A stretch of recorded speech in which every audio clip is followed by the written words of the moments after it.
Possibly the most important unexplained phenomenon at Ground Zero are the extremely high temperatures registered under the rubble for many weeks after the collapses.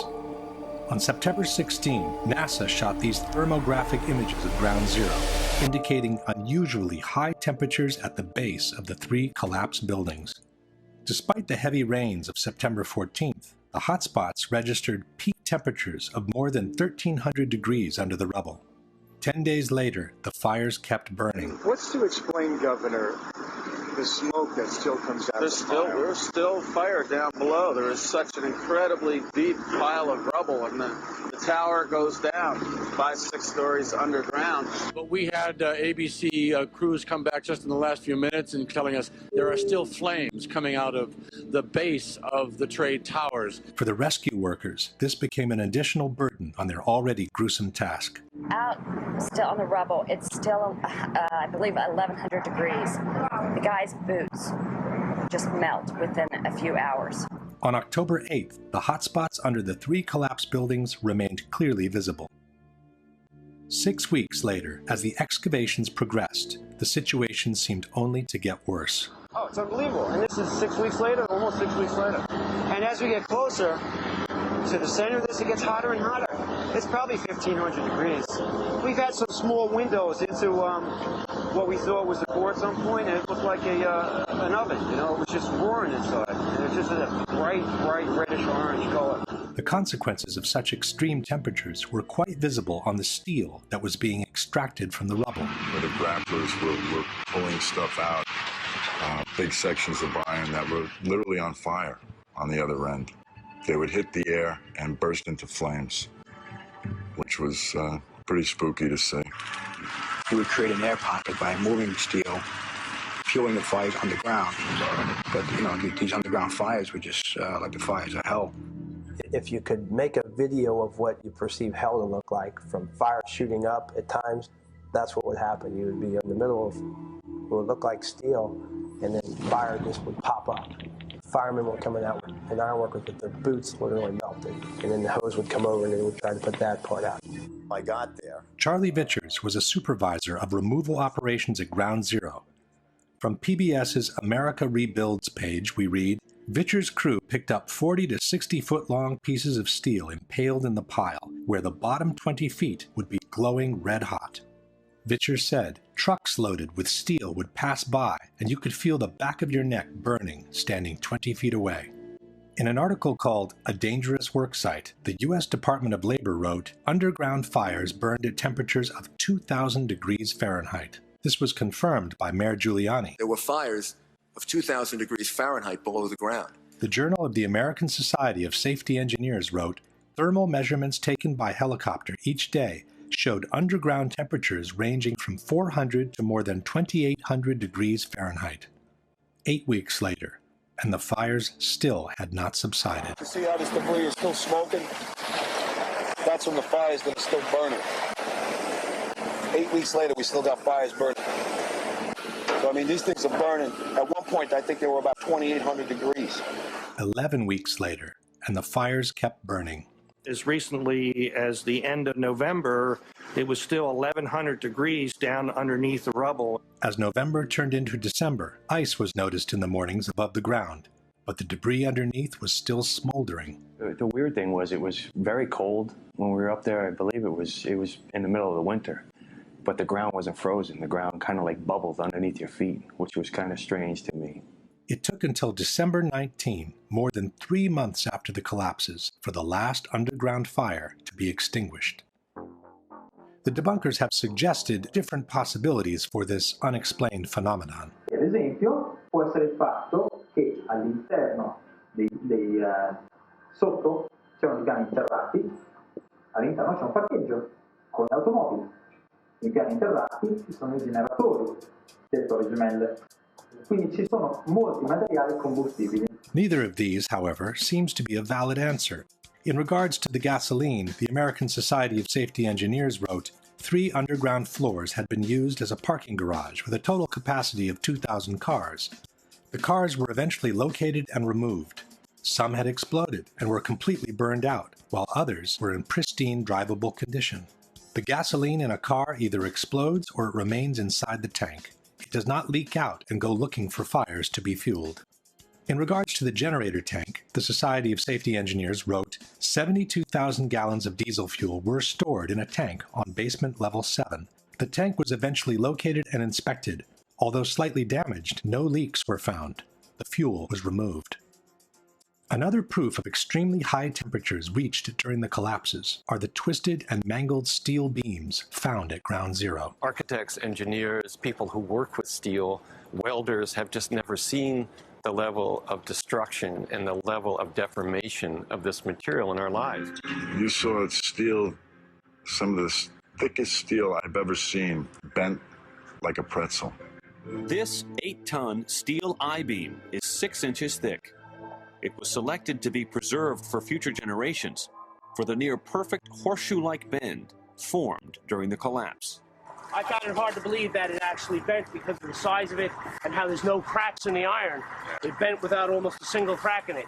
It takes thousands of degrees to bend steel like this. In fact, the temperature of 2,800 degrees mentioned before is not casual at all, as that's exactly the temperature at which steel melts. And molten steel was repeatedly found under the rubble at Ground Zero. Get down below and you'd see molten steel running down the channel rails. Like you're in a foundry.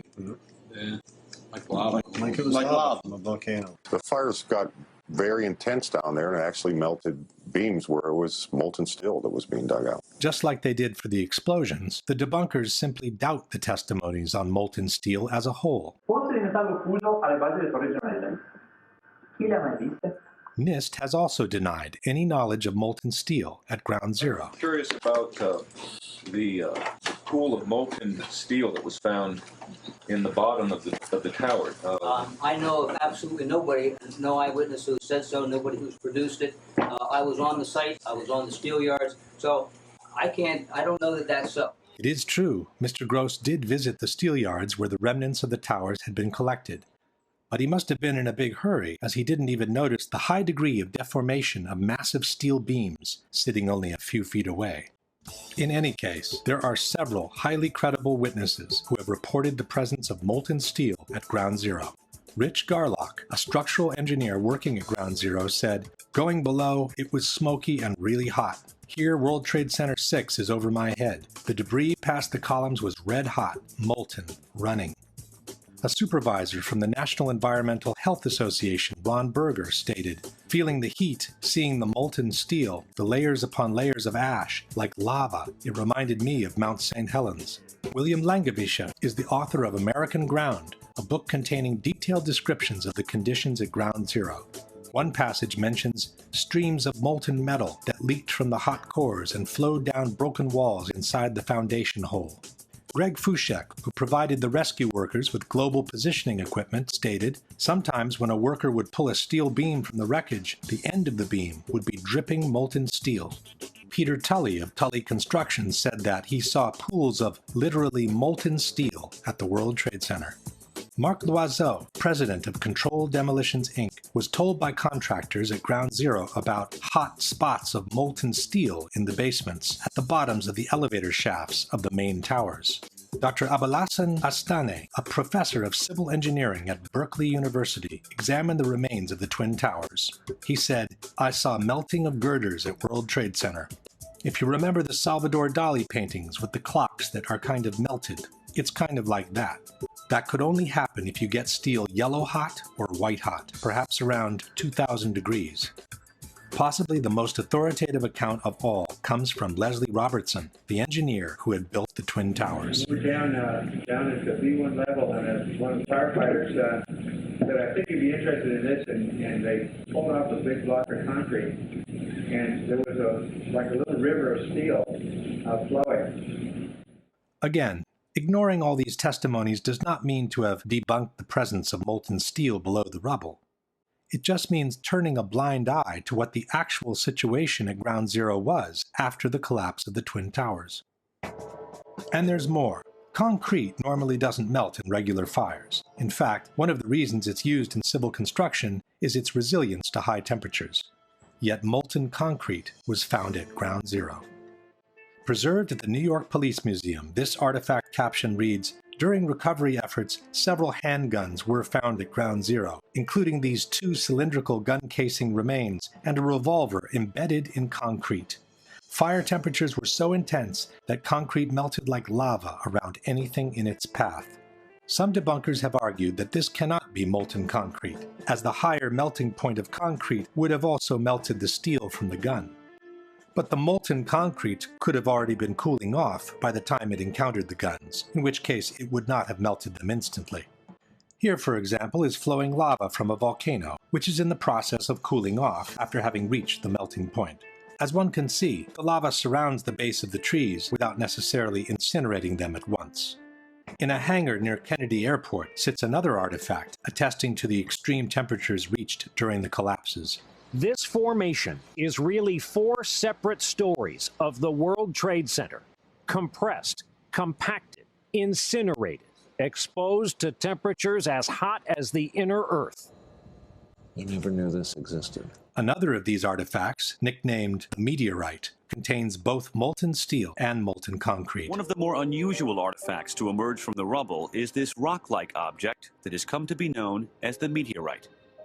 It's this fused element of steel, molten steel and concrete and all of these things all fused by the heat into one single element. As we know, for concrete to melt, a temperature of several thousand degrees is needed, and the result will be much the same as the lava that comes out of volcanoes. And almost like a chunk of lava from Kilauea or Iceland, where they're very sharp but breakable shards on the end here.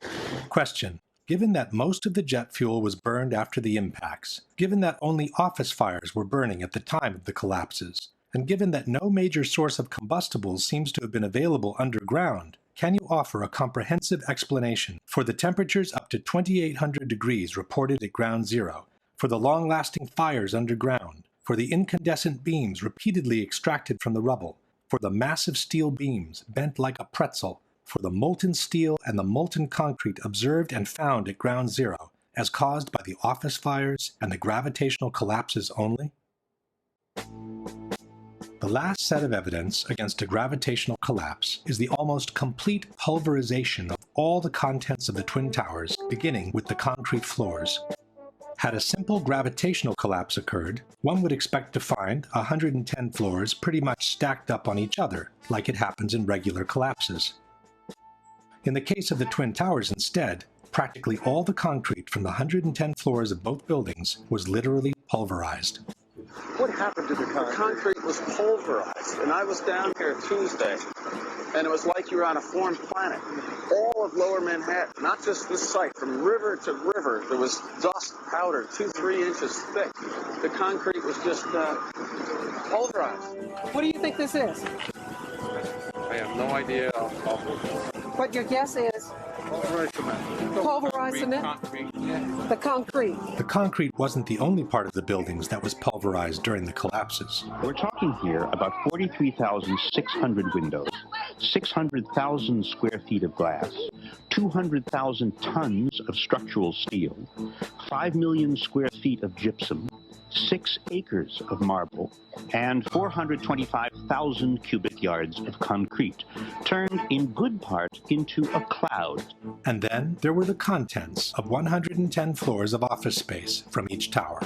It's hard to picture literally thousands of computers, desks, chairs, telephones, printers, and other office furnishings, floor over floor over floor, all enclosed in one building. This was one of the trading rooms of the World Trade Center.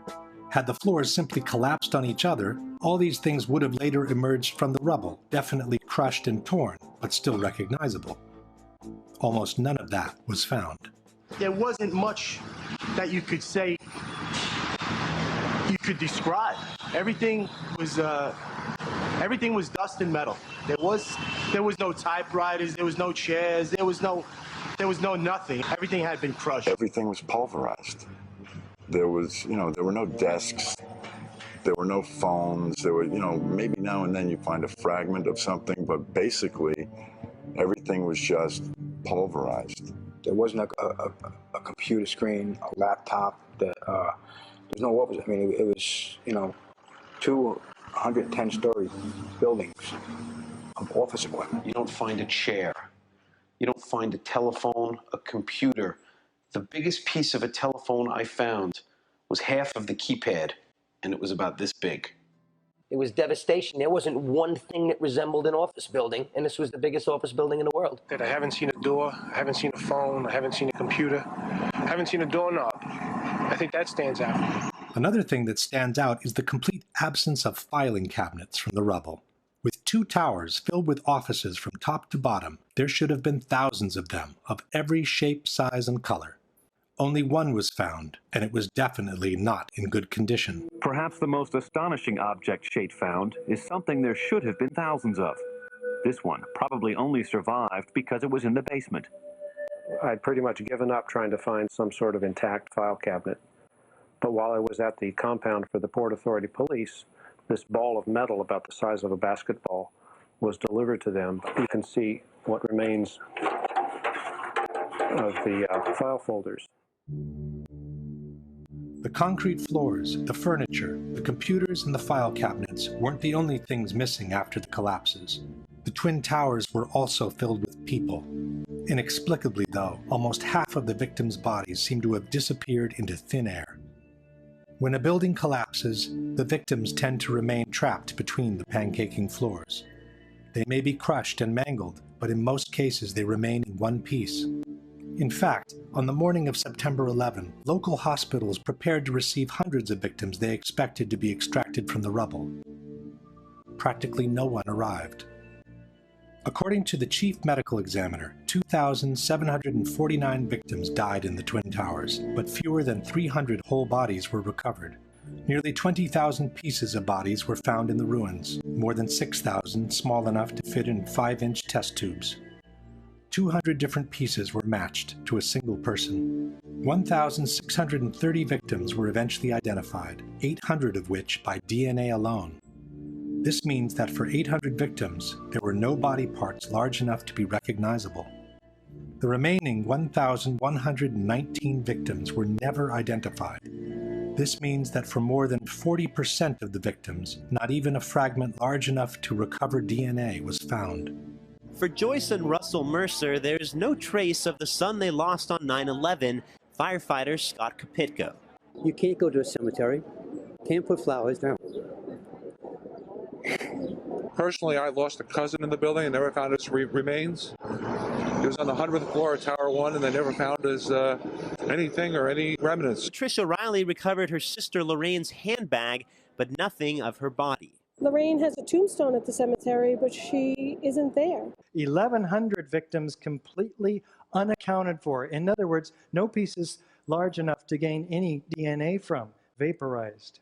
Can fire and a gravitational collapse account for this massive pulverization of people?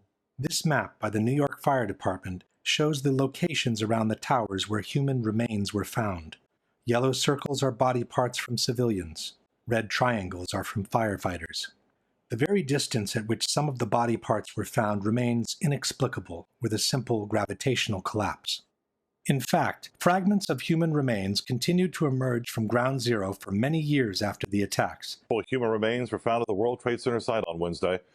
Crews made the discovery at 11 Water Street. Another 4 possible remains were found at the Whole Road excavation site. The ME is also investigating other remains that were found about 2 weeks ago on the roof of 90 West Street. Construction workers found 9 pieces of bone and tissue on a 20th floor scaffolding on this building on West Street. Workers have found 65 potential human remains at the World Trade Center site over the last couple of days. The medical examiner's office says they were recovered from the Liberty Street section of the site. Then, in 2006, came the biggest surprise. Demolition workers found 74 new bone fragments on the roof of the Deutsche Bank building over the weekend. That's the most found since the end of major recovery operations at the site. The number of fragments found on the roof of the Deutsche Bank kept increasing by the day. Crews continue to find human bone fragments on the roof of the Deutsche Bank building next to the Trade Center site. The medical examiner's office says 142 fragments were found, bringing to 598 the total number of fragments found in the building. Eventually, more than 700 bone fragments were recovered from the Deutsche Bank building. USA Today wrote, "The bone fragments are tiny, some the size of a pinky nail." Some debunkers have suggested that the bone fragments could have reached the roof of the Deutsche Bank after the impact of American 11, as some debris exited the opposite side of the tower in a southerly direction. But the view of the Deutsche Bank was blocked by the South Tower at the time of impact, and there was no direct line between the exit hole in the North Tower and the roof of the Deutsche Bank. Furthermore, as seen in this map, the body parts found on the roof belong not only to civilians, but also to firefighters, who were clearly not present in the North Tower at the time of impact. Question: can you explain how a simple gravitational collapse, where the bodies remain trapped between pancaking floors, could have produced more than 20,000 body parts out of 2,700 victims, while more than 1,100 bodies left no fragments large enough to extract a DNA sample? Can you explain how a simple gravitational collapse could have produced the bone fragments and body parts from civilians and firefighters that were recovered from the roof of the Deutsche Bank building? At this point, we can summarize the evidence for a gravitational collapse and compare it with the one for controlled demolitions. The official explanation for the initial collapse, or sagging trusses theory, is fundamentally flawed for at least 3 reasons. There is no evidence that the fireproofing was widely dislodged from the steel trusses, no evidence for temperatures high enough to seriously weaken the steel, and no valid explanation on how the trusses could have pulled and broken the external structure on their own. At the same time, the initial collapse is fully compatible with a controlled demolition. The official explanation for the total collapse of the Twin Towers does not exist, nor was a scientific calculation ever attempted by NIST, as they have repeatedly acknowledged. At the same time, the full collapse of the buildings is fully compatible with a controlled demolition. The vertical acceleration of the upper sections to near free-fall speed makes it impossible to explain the collapses by gravitation only, without violating at least 2 fundamental laws of physics.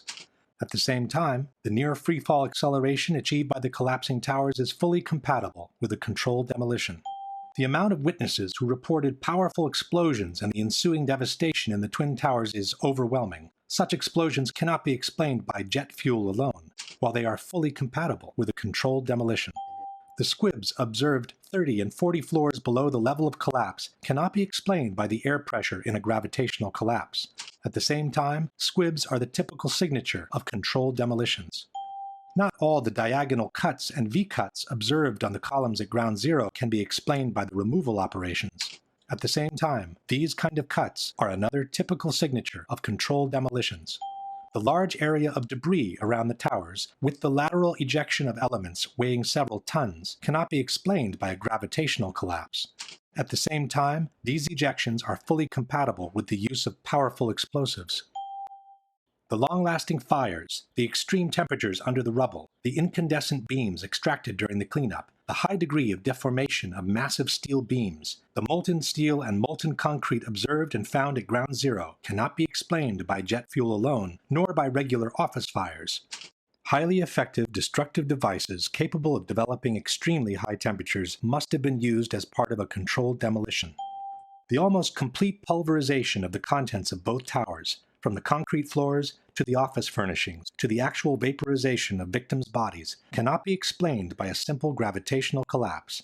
At the same time, these results are fully compatible with the presence of powerful explosives, such as those used in controlled demolitions. Unless a comprehensive, scientifically sound explanation for all the phenomena observed is presented, the only conclusion available is that the Twin Towers were brought down by some form of controlled demolition. After they published their report on the Twin Towers, NIST moved on to tackle the collapse of Building 7. What they faced was no easy task. Contrary to the Twin Towers, Building 7 had not been hit by an airplane. It was only partially damaged by the collapse of the North Tower, and it suffered fires that were anything but devastating. Nothing could have suggested it was going to collapse. On the other hand, it looked like the perfect controlled demolition. It featured the sudden onset of the collapse, the rapid acceleration towards the ground, the symmetrical descent of the structure, and it even appeared to have started the collapse from the bottom, as most controlled demolitions do. Professionals in the field of controlled demolitions, such as Dutchman Danny Juwenko, seem to have no doubt on what had happened. Dit is controlled demolition. Zeker weten. Zeker weten. Er is nagesprongen. Dit is in opdracht gebeurd. Dit heeft een team gedaan van experts. We weten heel goed wat ze doen, die jongens. Zie je vanaf boven gaan? Nee, je gaat vanaf onder. Die gaat vanaf onder, ja. Toch? Ja. Ze hebben gewoon kolommen weggeblazen. Er is nagesprongen. Similar comments were made by TV anchors watching the replay of the collapse. It's reminiscent of those pictures we've all seen too much on television before, when a building was deliberately destroyed by well-placed dynamite to knock it down. In spite of what seemed obvious to everyone, NIST came up with an absolute historical first. New York City, 2001. No tall building had ever collapsed primarily due to fire. But that's exactly what investigators believe happened to the 47-story World Trade Center Building 7 on September 11th. World Trade Center 7 collapsed because of fires. We really have a new kind of progressive collapse that we have discovered here, which is a fire-induced progressive collapse. According to NIST, the collapse was triggered by the failure of one specific column, number 79, located in the northeastern section of the building. So you look at the floors failing here, and eventually this column 79 is going to buckle, it fails, and then the entire vertical progression takes place. NIST blamed thermal expansion as the phenomenon that caused the collapse, which was also an absolute first in history. Our study has identified thermal expansion as a new phenomenon that can cause the collapse of a structure. For the first time, we have shown that fire can induce a progressive collapse. Coming from such a reputable organization, these kinds of statements should have sent shockwaves through the architectural world. What they're telling us is that our existing building codes, to which thousands of skyscrapers are currently designed, there's a serious problem. If NIST's findings were true, hundreds of skyscrapers from all over the world would suddenly be in danger of a collapse due to fire.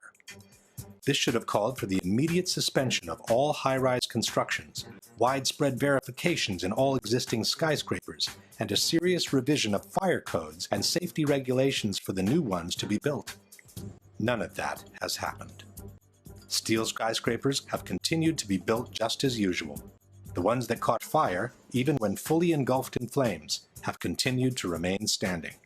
And not one of the basic tenets of fire protection has been modified when it comes to designing high-rise steel buildings. At the same time, it should be noted that NIST's report on Building 7 was never published by a peer-reviewed publication. This means their analysis of the collapse cannot be validated from a scientific point of view. Even though this was an unprecedented event in history, we are being asked by NIST to take their word for the soundness of their conclusions. It's based on sound science, and it is consistent with all the observations we have. But it has never happened before, right? But the physics is consistent, it's sound, it's been analyzed, and we have the results. And we are very comfortable with our findings. They might have been comfortable, but the scientific community of architects and engineers was not. Science is never secret when it's done right. Science isn't science unless it's published, unless it's openly published and made available for criticism. Architects and Engineers has asked NIST to at least verify the computer model on which they've based their theory of the collapse. But also in this case, NIST has refused to make their data public. Structural engineers rail against NIST because they refuse to show the visualization. It's a black box. You cannot download any of this data. This means that also for the accuracy of their computer model, we have to take NIST's word for it. Here is our structural model showing the building collapsing, which matches quite well with a video of the event. This is the video of the event.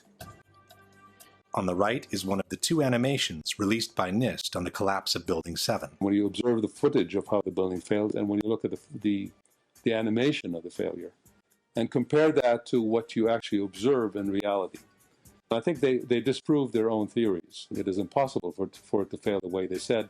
The second animation released by NIST is even more inconsistent with the real event. While the animation shows a pronounced inward bending of the top of the structure, the video footage shows the entire top section of the building maintaining its shape all the way through the visible part of the collapse. This can be verified by different angles. If this is what NIST calls matching quite well, one can imagine what the reliability of their entire report can be. A similar problem is presented by the computer model NIST has used to simulate the progression of the fires in the building. This computer model was developed by NIST, and no one has been allowed to verify it. Again, we are being asked by NIST to trust them on its validity. We used a well-validated computer program developed at NIST for studying the growth and spread of fires to calculate temperatures throughout the building. On the right in this slide, for example, you see a detailed fire simulation showing the temperature of fires as they grew and spread on floor 12. The graphic shows the temperatures in floor 12 rising after 1 p.m. and peaking around 4 p.m. on the northeastern side of the building. But the same picture NIST has published in their report, which was taken between 3:49 and 3:54 p.m., shows that the fires have already died off across the entire eastern section of the 12th floor. A similar picture, taken between 3:53 and 4:02 p.m., confirms that the fires on the eastern side of the 12th floor had already died off. NIST itself has stated in the same page that there is no indication of fires burning on the east side of the 12th floor at this time. In other words, the accuracy of NIST's computer model doesn't even need to be verified, as it's disproven by the very pictures and statements NIST has published in their own report. In order to justify the first and only collapse in the history of a steel skyscraper due to fire, the debunkers have maintained that Building 7 was weaker than the average steel structure because it had been built over an existing electrical substation. Alors, une des particularités de cette tour 7, c'est qu'elle a été bâtie sur un bâtiment existant qui est une sous-station électrique qui avait été construite dans les années 60, alors que la tour 7 a été bâtie dans les années 80. On verra que ça a été une des raisons de la ruine de ce bâtiment. The building was extremely unconventional. It had this giant Con Ed substation with enormous trusses carrying extraordinarily high loads, very vulnerable to fire and other kinds of damage. But NIST itself has refuted this possibility. From the final report, we read, the transfer elements such as trusses, girders, and cantilever overhangs that were used to support the office building over the Con Edison substation did not play a significant role in the collapse of World Trade Center 7. In fact, it was the opposite. After it was completed, Larry Silverstein had the building reinforced beyond its requirements in order to accommodate the needs of its main tenant, Salomon Brothers. From this 1989 New York Times article, we read, Salomon Brothers intends to spend nearly 2 years and more than $200 million cutting out floors, adding elevators, reinforcing steel girders, upgrading power supplies, and making other improvements in its million square feet of space. We built in enough redundancy to allow entire portions of floors to be removed without affecting the building's structural integrity, said Larry Silverstein, president of the company. More than 375 tons of steel, requiring 12 miles of welding, will be installed to reinforce floors for Salomon's extra equipment. If there was one skyscraper in the world that should have never collapsed due to fire, it was Building 7. While NIST has been unable to come up with a valid explanation for a collapse due to fire, there are at least 3 good reasons why such a collapse could not have happened in any case. One is the widespread pre-knowledge of the event. As we have said before, the collapse of a steel structure due to fire is considered an absolute impossibility in the architectural world. Steel structural frame buildings, high-rise buildings, simply do not collapse due to fire. We've never had a steel-framed skyscraper collapse in the United States or internationally. No high-rise steel structure has ever been destroyed by a fire in the history of construction. Consequently, if Building 7 was truly brought down by fire, it would have been a totally unexpected event, which would have taken everyone by surprise. It turns out instead that dozens of policemen, firemen, and first responders had been warned that the building was going to come down as early as 5 hours before it happened. All I can attest to is that by noon or 1 o'clock, they told us we had to move from that triage site up to Pace University, a little further away, because Building 7 was going to come down or being brought down. Did they actually use the word brought down, and who was it that was telling you this? The fire department, and they did use the word, we're going to have to bring it down. Firemen also had been warned of the impending collapse. Fireman Hollowak, we were just hanging out until Tower 7 came down. Fireman Sweeney, we stood and waited for World Trade Center 7 to come down. By 4 p.m., CNN had already picked up the rumor and was spreading it around the world. We are getting information now that one of the other buildings, Building 7 in the World Trade Center complex, is on fire and has either collapsed or is collapsing. At 5 o'clock, the BBC announced that the building had already collapsed, even though it was still standing in the background. Jane Stanley. Jane, what more can you tell us about the Salomon Brothers building and its collapse?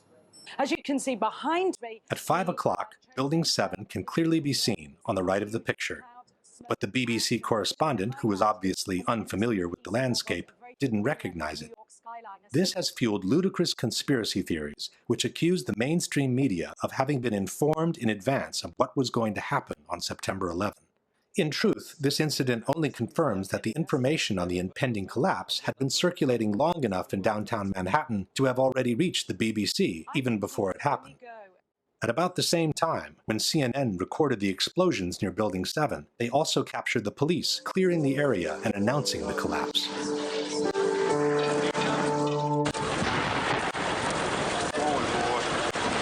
Keep your eye on that building, it's coming down. The building is about to blow up. Moving back here. All right, guys? We are looking back. There's a building about to blow up. This is the account by a paramedic who witnessed the collapse. You know, we heard this sound that sounded like a clap of thunder. Turned around, we were shocked to see that the building was, well, it looked like there was a shock wave ripping through the building, and the windows all busted out, and, you know, it was horrifying. And then, you know, about a second later, the bottom floor caves out, and the building followed after that, and we saw the building crash down all the way to the ground. There's even someone who heard a countdown moments before the building collapsed.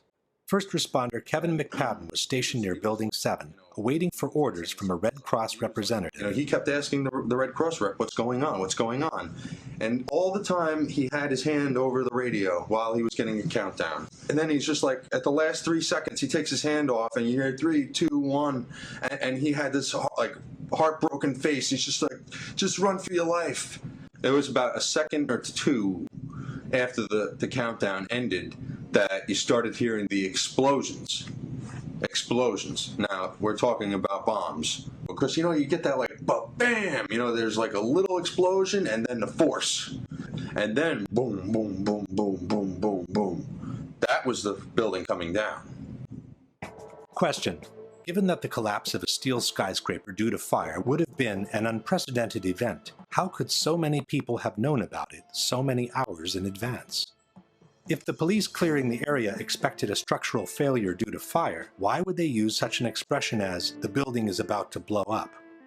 Can you explain how an unprecedented, totally unexpected collapse due to fire could be predicted with absolute precision by an actual countdown? The second reason that makes the official explanation by NIST untenable is the symmetry of the collapse. As we have seen before, the entire top section of the building falls as a single piece, maintaining an almost perfect symmetry as it descends towards the ground. The symmetry is the smoking gun. It cannot happen that when you have asymmetric damage, you will get a perfectly symmetrical collapse. And all you need to do is look at the videos and see that. The exterior columns on the outside, as well as on the inside, at the bottom would have to be severed almost at the same time. In order for the perimeter to fall perfectly and symmetrically, which it pretty much does at Building 7, all of those columns have to be removed within a tenth of a second of each other. Question. Can you explain how the almost simultaneous removal of all the columns, which was necessary for Building 7 to collapse in the way it did, can be caused by fire alone? The last and possibly most conclusive piece of evidence against the official explanation is freefall. After the initial failure of the penthouse on the eastern side of the building, the entire structure came crashing down to the ground in a little more than 6 seconds.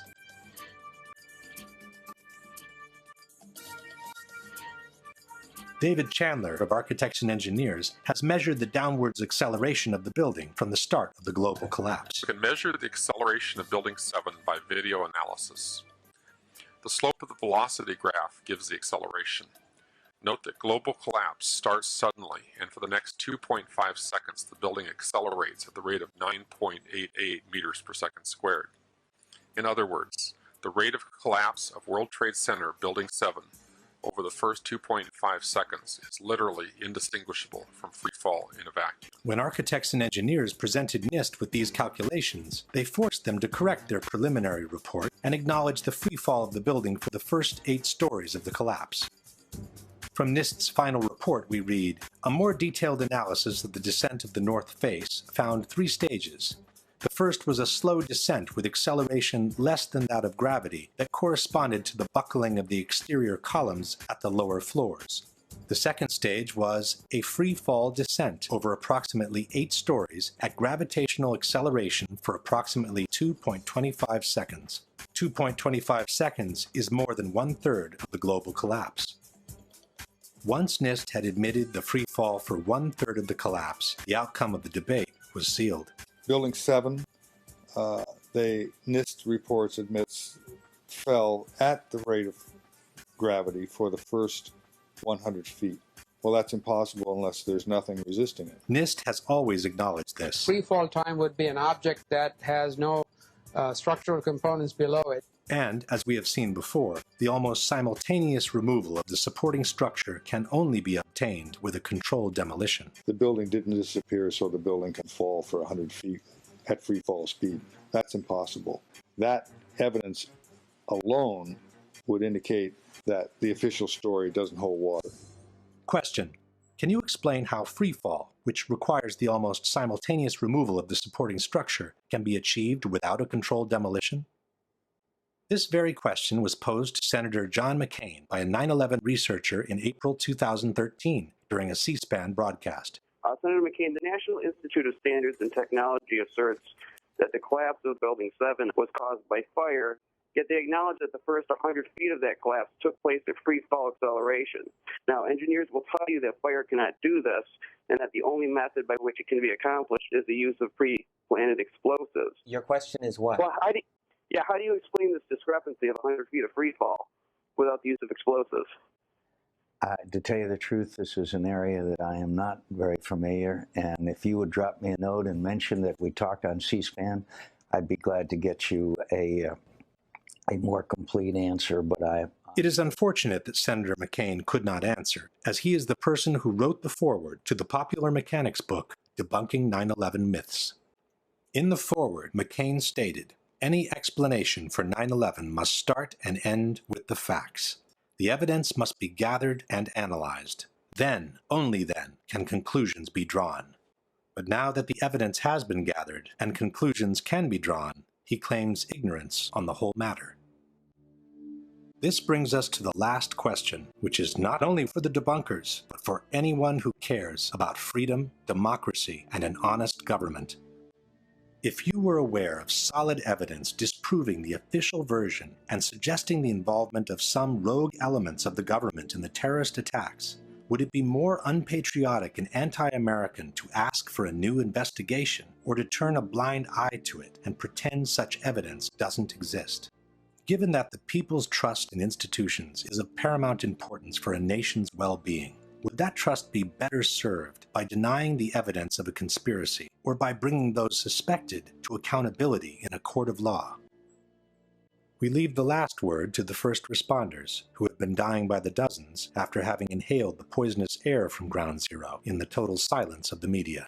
I want to tell you tonight about the people we call heroes and are still in growing numbers living in terrible physical and economic circumstances as they struggle with the carcinogenic effects of the toxic chemical soup Ground Zero became. Can this side of the room, everybody stand up? Everybody on this side, if you're all rescue workers, will be dead in 4 years. Thank you. You'd all be dead in 4 years. That's our statistics. That's what's happening. In 7 years, it doubles. And every time popular mechanics calls the people of this movement nuts, these propagandists, professional liars and tools who cannot, even by any stretch of the imagination, be considered journalists, strike another nail into the coffin of another rescue worker. I don't think we're crazy. Conspiracies are only evidence the courts won't hear. We who are still dying from 9/11, who went to the towers and into that pile, now live with those buildings in our lungs and digestive systems and our blood. For myself and far too many of us, research and the effective treatment's going to arrive far too late. I have double metastasizations in both lungs. That's just a reality. We were also killed on 9/11. Avenge us.